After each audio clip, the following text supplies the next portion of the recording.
प्रधानमंत्री नरेंद्र मोदी ने 60,000 करोड़ रुपए की लागत से 81 परियोजनाओं की प्रदेशवासियों को दी सौगात। कहा, सरकार डिजिटलाइजेशन के साथ साथ आम लोगों के जीवन को बनाना चाहती है सरल। प्रदेश में नए औद्योगिक युग की शुरुआत के लिए प्रधानमंत्री ने उद्योगपतियों के योगदान की सराहना की। उद्योगपतियों ने निवेश के बेहतर माहौल की स्थापना के लिए सरकार की कोशिशों को सराहा।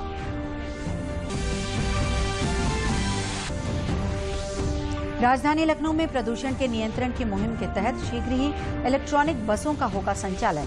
मुख्यमंत्री योगी आदित्यनाथ ने रविवार को 2 इलेक्ट्रॉनिक बसों को हरी झंडी दिखाकर किया रवाना। सावन का आज पहला सोमवार। शिवालयों में भगवान शिव की आराधना के लिए बड़ी संख्या में पहुंच रहे हैं श्रद्धालु। गंगा जल से अपने आराध्य का कर रहे हैं जलाभिषेक। नमस्कार, मैं हूं अर्चना सतीश। अब समाचार विस्तार से। प्रधानमंत्री नरेंद्र मोदी ने कल लखनऊ में 60,000 करोड़ रुपए की लागत से 81 परियोजनाओं का शिलान्यास किया। प्रधानमंत्री ने कार्यक्रम को संबोधित करते हुए कहा कि देश को बनाने में कारोबारियों के किसानों जैसी भूमिका है। प्रधानमंत्री ने कहा कि सरकार डिजिटलाइजेशन के साथ साथ सामान्य लोगों के जीवन को भी सरल बनाना चाहती है और एक ऐसी व्यवस्था खड़ा करना चाहती है जहां भेदभाव की जगह न हो। प्रधानमंत्री ने कहा कि नई परियोजनाओं से डिजिटल इंडिया और मेक इन इंडिया जैसी पहल को और बढ़ावा मिलेगा। प्रधानमंत्री नरेंद्र मोदी ने रविवार को लखनऊ में 60,000 करोड़ रुपए से अधिक की लागत से 81 परियोजनाओं का शिलान्यास किया। इस साल फरवरी में आयोजित उत्तर प्रदेश निवेशक सम्मेलन में हस्ताक्षर किए गए 1045 समझौता ज्ञापनों में से 81 के क्रियान्वयन के लिए ये समारोह आयोजित किया गया था। इस मौके पर प्रधानमंत्री ने कहा कि इन परियोजनाओं से 2 लाख लोगों को तो रोजगार मिलेगा ही, साथ ही स्थानीय लोगों को भी अप्रत्यक्ष लाभ प्राप्त होगा।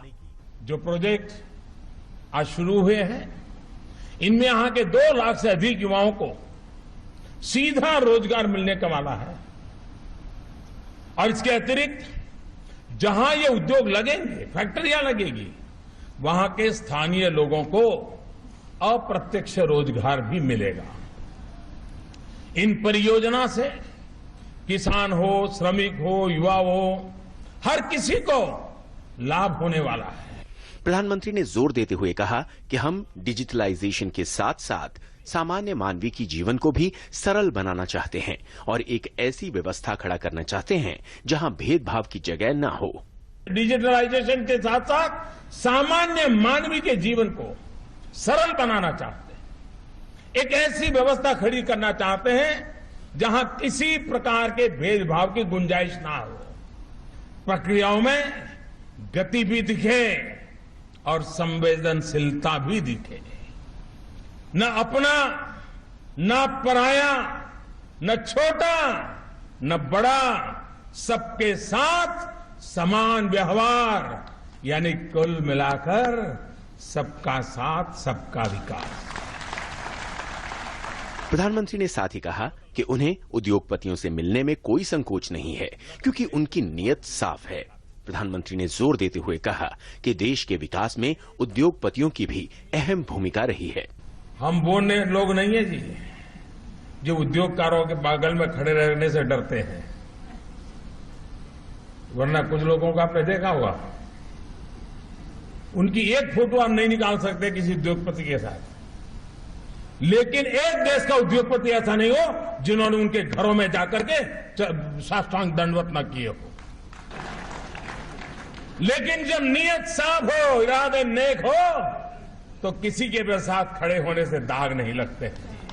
आप राष्ट्र निर्माण की एक महत्वपूर्ण इकाई है और आपके संकल्प देश के करोड़ों नौजवानों को सपनों से भी जुड़े हुए हैं। देश को मोबाइल मैन्युफैक्चरिंग का हब बताते हुए प्रधानमंत्री ने कहा कि आज मोबाइल निर्माण के मामले में दुनिया में भारत का दूसरा स्थान है। प्रधानमंत्री ने साथ ही खुशी जताते हुए कहा कि विश्व बैंक की ease of getting electricity ranking में भारत ने पिछले 4 सालों में 82 अंक की लंबी छलांग लगाई है। वर्ल्ड बैंक की ease of getting electricity ranking में भारत ने बीते 4 वर्षों में लगभग 82 अंक, 82 अंक की छलांग लगाई है। इतना इंप्रूवमेंट हुआ है। आज देश के हर गांव तक बिजली पहुंचाई जा चुकी है। अगले वर्ष मार्च तक हर घर तक बिजली पहुंचाने का लक्ष्य लेकर के हम तेज गति से आगे बढ़ रहे हैं। उत्तर प्रदेश की विकास गाथा में अहम रोल निभाने वाली इन परियोजनाओं को लेकर प्रधानमंत्री ने कहा कि ये परियोजनाएं डिजिटल इंडिया और मेक इन इंडिया को नया आयाम देने में बड़ा कदम साबित होंगी। प्रदेश में नए औद्योगिक युग की शुरुआत हो चुकी है। प्रधानमंत्री नरेंद्र मोदी ने कल नई परियोजनाओं के शिलान्यास के मौके पर देश के उद्योगपतियों के योगदान की सराहना की। प्रधानमंत्री ने गलत आरोप लगाने वालों को आड़े हाथों लेते हुए कहा कि देश के हित के कामों में उद्योगपतियों के साथ काम करने में उन्हें फक्र है, जबकि विपक्षी दल निजी तौर पर व्यापारियों से मुलाकात कर सार्वजनिक रूप से उनकी आलोचना करते हैं। इस मौके पर उद्योगपतियों ने भी निवेश के लिए बेहतर माहौल स्थापित करने के लिए प्रधानमंत्री की सराहना की। उत्तर प्रदेश की राजधानी लखनऊ में 60,000 करोड़ रुपए की 81 परियोजनाओं के शिलान्यास कार्यक्रम में प्रधानमंत्री नरेंद्र मोदी के साथ साथ राज्य के मुख्यमंत्री योगी आदित्यनाथ और गृह मंत्री राजनाथ सिंह भी मौजूद थे। वहीं राज्य की विभिन्न परियोजनाओं में निवेश करने वाले उद्योगपतियों ने भी इस कार्यक्रम में शिरकत की। इस मौके पर राजनाथ सिंह ने उद्योगपतियों को पूरा भरोसा दिलाया कि सुरक्षा समेत किसी भी अन्य सहायता के लिए केंद्र सरकार उनकी मदद के लिए तैयार है। सभी उद्योग जगत से जुड़े सम्मानित बहनों भाइयों का मैं आह्वान करना चाहता हूं कि वह उत्तर प्रदेश में अधिकतम निवेश करें, अनुकूल वातावरण मिलेगा। भारत का गृह मंत्री होने के नाते मैं यह आश्वस्त करना चाहता हूं कि वैसे तो सुरक्षा की जिम्मेदारी यहां के मुख्यमंत्री जी संभालेंगे ही, लेकिन गृह मंत्री होने के नाते अतिरिक्त यदि सुरक्षा की यदि आवश्यकता होगी तो पूरी तरह से सुरक्षा मुहैया कराने के लिए भारत सरकार भी आपके साथ खड़ी है। वहीं उत्तर प्रदेश के मुख्यमंत्री योगी आदित्यनाथ ने जोर देते हुए कहा कि देश की ही तरह उत्तर प्रदेश ने भी ईज ऑफ डूइंग बिजनेस में बेहतर प्रदर्शन किया है। एक अच्छी छलांग जैसे देश ने आदरणीय प्रधानमंत्री जी के नेतृत्व में 30 अंकों की एक लंबी छलांग लगाते हुए देश को एक सम्मानजनक स्थान पर ले जाने का कार्य किया, उसी का अनुसरण करते हुए उत्तर प्रदेश ने भी देश के विभिन्न राज्यों में ईज ऑफ डूइंग बिजनेस के जो 5 प्रमुख पैरामीटर हैं, उनमें 5 प्रमुख राज्यों में उत्तर प्रदेश ने भी अपना एक स्थान बनाने में सफलता प्राप्त की है। उत्तर प्रदेश की विकास यात्रा से जुड़ी इन परियोजनाओं में देश के कई प्रमुख उद्योगपति भी साझीदार की भूमिका निर्वाह कर रहे हैं और सभी ने एक स्वर में निवेश के लिए बेहतर माहौल उपलब्ध कराने के लिए प्रधानमंत्री नरेंद्र मोदी और योगी आदित्यनाथ की सराहना की। He is for us an icon. India as a nation has made remarkable progress under his leadership, as we all know. Our growth is notable, and the respect that India has garnered globally in so short a time is indeed nothing short of outstanding. We have come together to reflect on the passionate development spirit of the government of UP, which is yielding fast results. Our confidence in the state and its progressive actions are revealed in the Adani Group signing MOU worth ₹36,500 crores at the UP Investor Summits in February 2018. हम लोगों ने 25,000 e rickshaw और aggregation के रूप में 25,000 auto rickshaw का जो आज ग्राउंड ब्रेकिंग सेरेमनी में 1750 करोड़ का प्रावधान है, उसमें हम लोग लगभग 50,000 लोगों को रोजगार दे सकेंगे और अच्छी आमदन से वो लोग काम कर सकेंगे। कारोबारी समुदाय से भी सरकार की उद्योगपतियों के प्रति नीति को लेकर सकारात्मक रुख देखने को मिल रहा है। इनफैक्ट उनको सुनकर ही ऐसा लगा कि हमारी फैक्ट्री अभी दिल्ली में है और उनकी भाषण के बाद लगा कि हम अपनी फैक्ट्री नोएडा में सेटअप कर सकते हैं। It's very good for the economy and particularly for the UP and the affirmative action taken by the Prime Minister as well as the Yogi. I think it is very, very encouraging because what I've seen, I've been living in UP for 26 years. I have not seen this kind of development happening. And the way the government is taking it up, it is just wonderful. गौरतलब है कि इस साल फरवरी में आयोजित उत्तर प्रदेश निवेशक सम्मेलन में कुल 4.28 लाख करोड़ रुपए के निवेश से संबंधित 1045 समझौतों पर हस्ताक्षर किए गए थे, जिसका उद्देश्य उत्तर प्रदेश के विविध क्षेत्रों में निवेश के अवसरों एवं क्षमता का प्रदर्शन करना है। उत्तर प्रदेश के औद्योगिक विकास मंत्री सतीश महाना ने कहा कि हमारी सरकार के बनते ही उद्योगों के क्षेत्रों में काम शुरू कर दिया गया था। देश और दुनिया में ये संदेश गया कि यूपी में उद्योग लगाने के लिए अनुकूल माहौल है और 60,000 करोड़ रुपए का निवेश।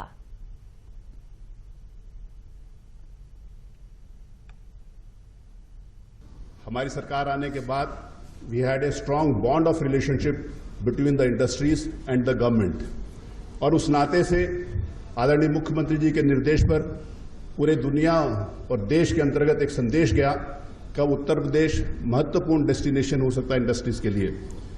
और उसकी शुरुआत आदरणीय प्रधानमंत्री जी ने, जिस समय यूपी इन्वेस्टर समिट 21 और 22 फरवरी को हुआ था, तब मैंने कहा था कि आदरणीय प्रधानमंत्री जी, आपकी उपस्थिति से हम सब लोगों को प्रेरणा मिलती है, ऊर्जा मिलती है काम करने के लिए, और वो ऊर्जा और वो प्रेरणा 5 महीने के अंतर्गत ही 60,000 करोड़ रुपए के इंडस्ट्रीज में तब्दील होती हुई आज यहां पर दिखाई पड़ रही है। प्रधानमंत्री नरेंद्र मोदी ने कहा कि उन्होंने युवाओं का आह्वान किया था कि वो देश के विकास में अपनी भूमिका का निर्वाह करें और ब्रेन ड्रेन को ब्रेन गेन में परिवर्तित करें। कि एक बार अमेरिका के सेंट जॉर्ज शहर, जिसे टेक्नोलॉजी हब के रूप में जाना जाता है, वहां मैं भारतीय युवाओं के साथ चर्चा कर रहा था। मैंने उनसे अपील की थी कि वो भारत के लिए अपने टैलेंट को कैसे यूज कर सकते हैं, ये सोचें और समय निकाल करके कुछ करें। मैंने ब्रेन ड्रेन को ब्रेन गेन में बदलने की अपील की थी।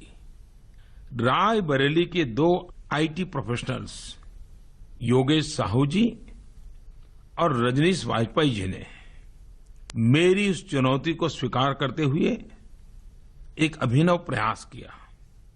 अपने प्रोफेशनल स्किल्स का उपयोग करते हुए योगेश जी और रजनीश जी ने मिलकर रायबरेली के इस गांव तौधकपुर के निवासियों, ग्राम प्रधान, डिस्ट्रिक्ट मजिस्ट्रेट, सीडीओ, सभी लोगों ने इस ऐप के उपयोग के लिए लोगों को जागरूक किया। यह ऐप गांव में एक तरह से डिजिटल क्रांति लाने का काम कर रहा है। गांव में जो विकास के काम होते हैं, उसे इस ऐप के जरिए रिकॉर्ड करना, ट्रैक करना, मॉनिटर करना आसान हो गया है। इस ऐप में के लिए भी काफी फायदेमंद है। ऐप का ग्राम मार्ट फ्यूचर किसानों के बीच फेयर ट्रेड, एक तरह से उनके उत्पाद के लिए एक मार्केट प्लेस की तरह काम करता है। इस घटना को यदि आप बारीकी से देखेंगे तो एक बात ध्यान में आएगी, वह युवा अमेरिका में वहां के रहन सहन, सोच विचार, उसके बीच जीवन जी रहा है। कई सालों पहले भारत छोड़ा होगा, लेकिन फिर भी अपने गांव की बारीकियों को जानता है, चुनौतियों को समझता है और गांव से इमोशनली जुड़ा हुआ है। इस कारण वह शायद गांव को जो चाहिए ठीक उसके अनुरूप कुछ बना पाया। प्रधानमंत्री नरेंद्र मोदी ने देशवासियों से रेडियो और टीवी के माध्यम से मन की बात की। जिला मुख्यालय सभागार से लेकर टीवी की दुकान तक लोगों ने प्रधानमंत्री नरेंद्र मोदी के मन की बात सुनी। लोगों ने कहा कि मन की बात कार्यक्रम काफी प्रेरणादायक था, जिसको जीवन में ग्रहण कर छात्र अपना जीवन बदल सकते हैं। प्रधानमंत्री जी ने बहुत ही मन की बात में बहुत अच्छी बात कही कि मध्य प्रदेश का उन्होंने जिक्र किया। उसमें एक आशाराम जो है छात्र, उसने पहले ही अटेम्प्ट में MBBS की परीक्षा को क्लियर किया और कितनी कठिन परिस्थितियों में आशाराम ने ये काम किया, कड़ी मेहनत की और MBBS निकाला। ये एक आज के बच्चों के लिए एक सबक है। जो बच्चे हैं जो विभिन्न तैयारियां कर रहे हैं, वो जरूर प्रेरणा लेंगे और निश्चित ही हमें लगता है कि वो जो है सफलता को चूमेंगे। जो प्रधानमंत्री जी ने मन की बात जो स्पीच दिया है, उसमें जो थाईलैंड के जो नौजवान मारा गया और उसने बहादुरी के साथ जो वहाँ के बच्चों को निकाला, वो मुझे सबसे अच्छा लगा। और उसके बाद मैं ये कहना चाहूँगा कि जो प्रधानमंत्री जी आज भाषण दे रहे हैं, उनमें जो उसमें से जो बहुत सारी बातें हैं जो हमारे जीवन में बदलाव ला सकती हैं। आज प्रधानमंत्री जी की मन की बात का जो कार्यक्रम था बहुत प्रेरणादायी उन्होंने बातें बताई। वर्षा ऋतु के संबंध में उन्होंने बड़ी महत्वपूर्ण बातें जनमानस को बताई। उसके अलावा थाईलैंड का जो जिक्र प्रधानमंत्री ने किया वो बहुत हृदयस्पर्शी तरीके से ढंग से उन्होंने जनता के समक्ष अपना रखा और बड़ा प्रभावशाली और बड़ा सुंदर कार्यक्रम प्रधानमंत्री जी द्वारा ही चलाया जा रहा है। हम इसके लिए प्रधानमंत्री जी के आभारी हैं और दूरदर्शन के भी बहुत हम शुक्रिया करते हैं कि प्रधानमंत्री जी का ये कार्यक्रम हमें लगातार सुनवा रहे हैं। प्रदेश की राजधानी में प्रदूषण कम करने की मुहिम के तहत अब यहां जल्दी ही इलेक्ट्रिक बसों का संचालन होगा। मुख्यमंत्री योगी आदित्यनाथ ने रविवार को ऐसी ही 2 इलेक्ट्रॉनिक बसों को हरी झंडी दिखाकर रवाना किया। इलेक्ट्रॉनिक बस सेवा जल्द ही लखनऊ में शुरू हो जाएगी। इन बसों के संचालन से जहां प्रदूषण में कमी आएगी, वहीं लोगों को बेहतर सुविधा मिलेगी।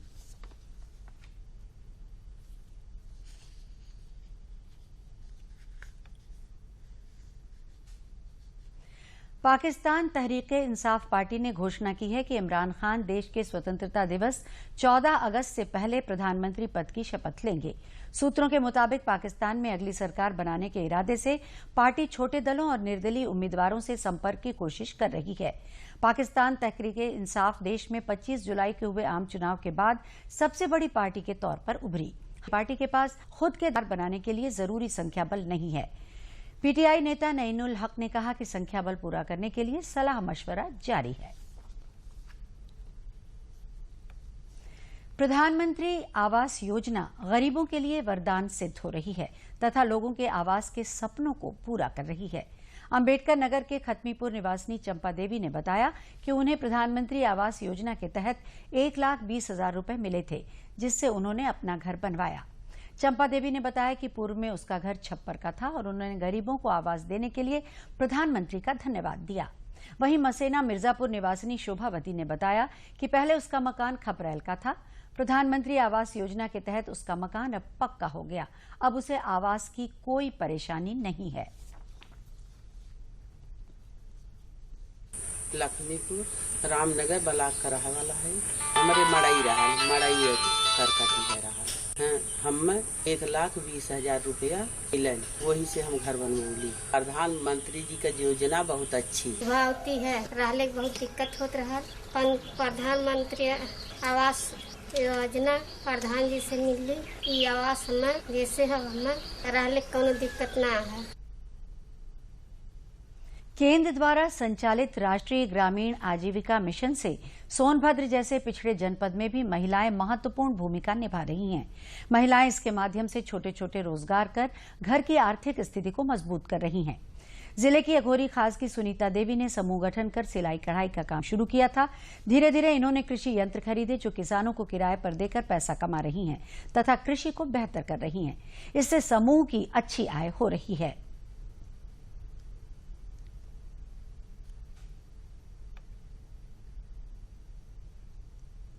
हमारे समूह में बहुत पैसा था तो हमने सोचे कि सरकार ने 8 लाख का छूट दिया है और उसमें से कुछ पैसे और लगा लें।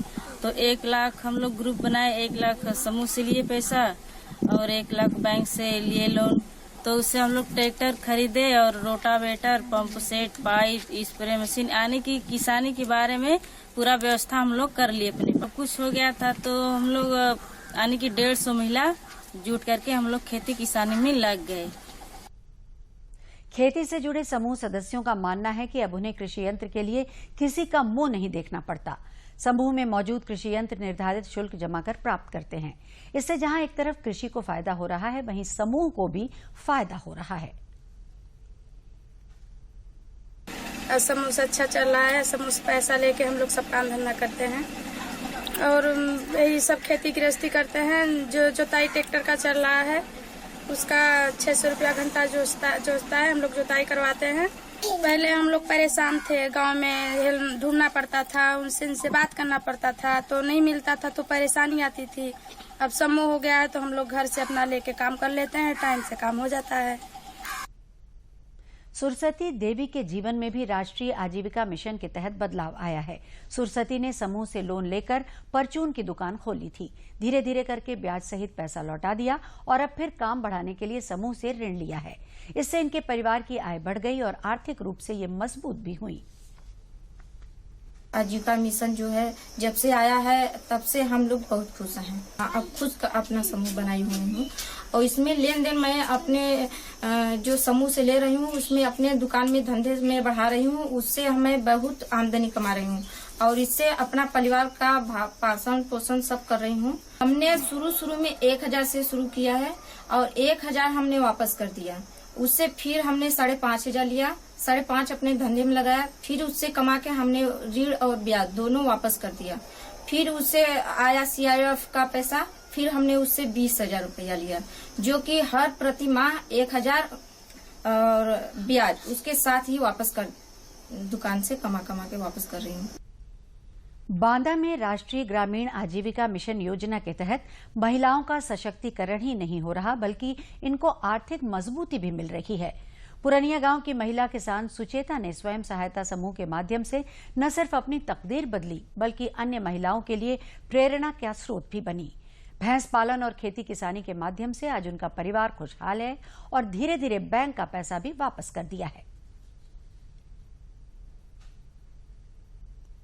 फिर जिस दिन से हमारा एक समूह में हम जुड़ गए थे उस दिन से हमारी किसानी चल रही थी। हम पहले छोटी सी दुकान धरा था पैसा लेके समूह से। कितना पैसा लिया था? 10,000। अच्छा।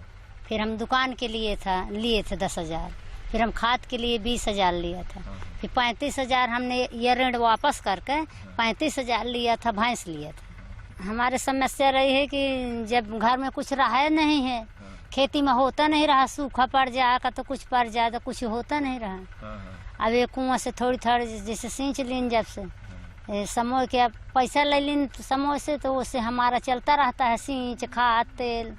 जब घर से कुछ जुड़ता नहीं रहा है तो खेती ऐसे पर ही रह जाए। जब से हम समूह में जुड़ गए, जब से हमें काफी बदलाव आ गया, हमें पैसा भी मिल जाता है, वापस कर देते हैं। पैसा नहीं था तो दिक्कत महसूस होती थी।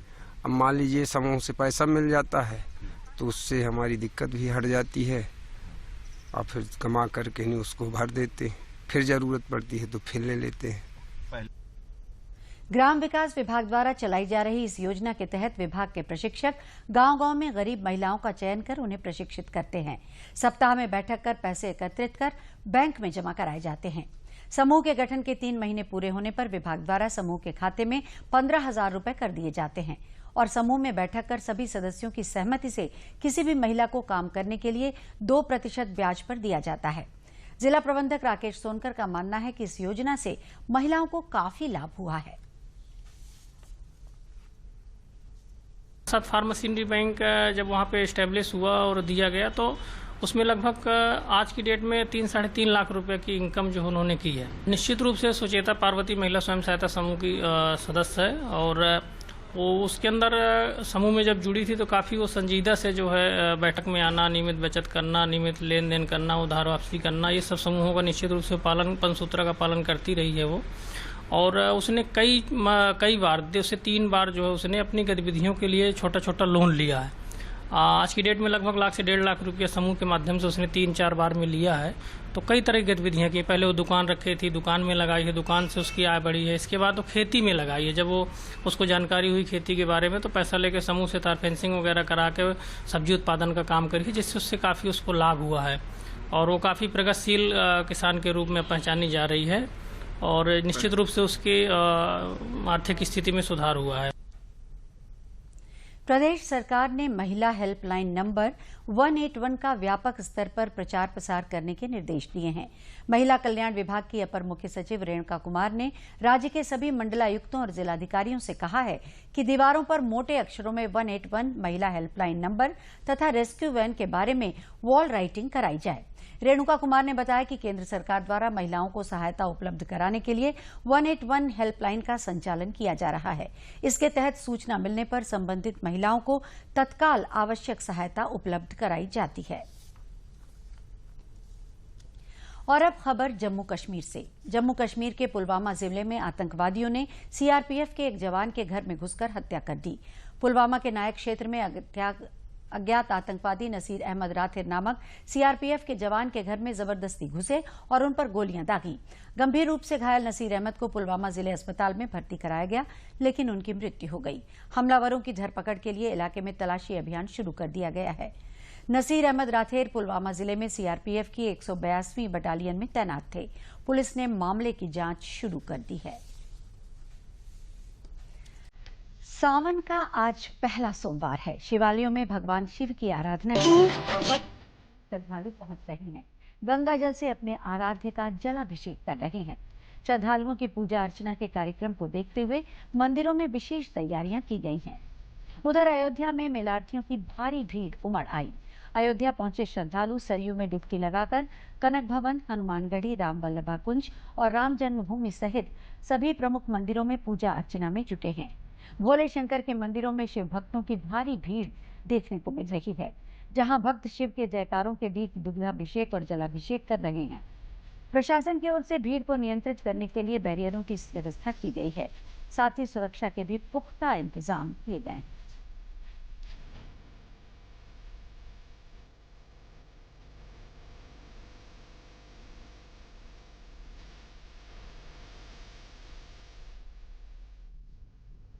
वाराणसी में भी आज सावन के पहले सोमवार को रात से ही कांवड़िए बाबा विश्वनाथ के जलाभिषेक के लिए कतारों में खड़े हैं। हजारों की संख्या में कांवड़िए बम बम भोले का जयकारा लगाते हुए दर्शन कर रहे हैं।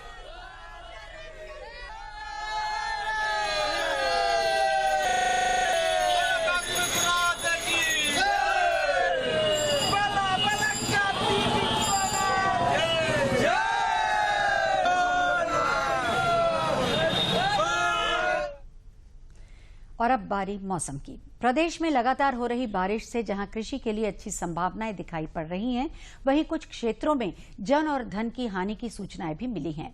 प्रदेश के अलग अलग हिस्सों में बीते 4 दिनों में 74 लोगों की मौत हुई। सरकारी आंकड़ों के मुताबिक बीते 24 घंटों में आजमगढ़, मुजफ्फरनगर और बागपत में 2-2 और मेरठ, कन्नौज और रायबरेली में 1-1 व्यक्ति की मौत हुई। वहीं हरदोई में बारिश के बाद करंट लगने से मां पुत्र की मृत्यु हुई। बलिया में सांप के काटने से 2 भाइयों ने दम तोड़ दिया। मुख्यमंत्री योगी आदित्यनाथ ने बारिश के हालात से निपटने के लिए प्रशासन को आवश्यक निर्देश दिए हैं। जिन लोगों की मृत्यु हुई है उनको सरकार की ओर से नियमानुसार सहायता कार्रवाई के निर्देश भी दिए गए हैं। अंत में प्रमुख समाचार एक बार फिर। आना चाहती है सरल। प्रदेश में नए औद्योगिक युग की शुरुआत के लिए प्रधानमंत्री ने उद्योगपतियों के योगदान की सराहना की। उद्योगपतियों ने निवेश के बेहतर माहौल की स्थापना के लिए सरकार की कोशिशों को सराहा।